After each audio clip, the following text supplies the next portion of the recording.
અને હમણાં આવશે જ, બહુ લાંબુ આઘું નથી, મહિનો દી અધિક મહિનો, પણ અંબરીશ જેવા વ્રત કરવા જોઈએ।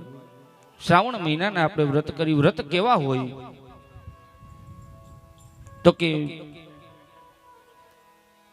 ભગવાનની નજીક ઉપવાસ, ઉપ એટલે નજીક અને વાસ એટલે રહેવું। જે દિવસે ઉપવાસ કર્યા હોય તેથી ભગવાનની નજીક રહેવું। કોઈ એવો શાસ્ત્રમાં નથી લખ્યું જે દી રહ્યા હોય તેથી આ ન ખાવું, આ ન પીવું,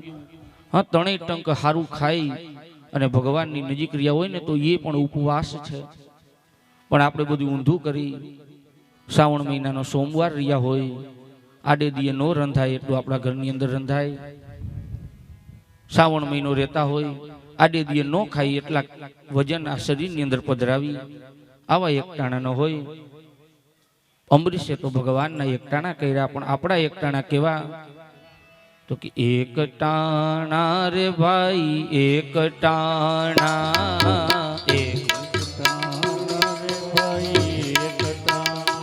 મારે શ્રાવણ મહિનાના એકટાણા,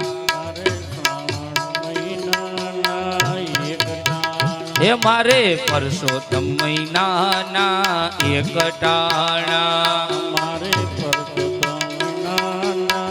એકટાણા, સવાર પડ્યું ને ખાધા સિંગદાણા, સવાર પડ્યું ને ખાધા સિંગદાણા, હે બપોર પડ્યું ને લીધા સાબુદાણા,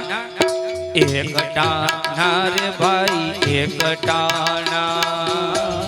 એકટાણા રે ભાઈ એકટાણા, આ તો પરસોત્તમ મહિનાના એકટાણા, આ તો પરસોત્તમ મહિનાના એકટાણા, ઢોંઢો થયો ને ચા કોફી ના ભાણા, રોંઢો થયો ને ચા કોફી, સાંજ પડીને લીધા તલદાણા, એકટાણા રે ભાઈ એકટાણા, એકટાણા રે ભાઈ એકટાણા, આ તો પરસોત્તમ મહિનાના એકટાણા,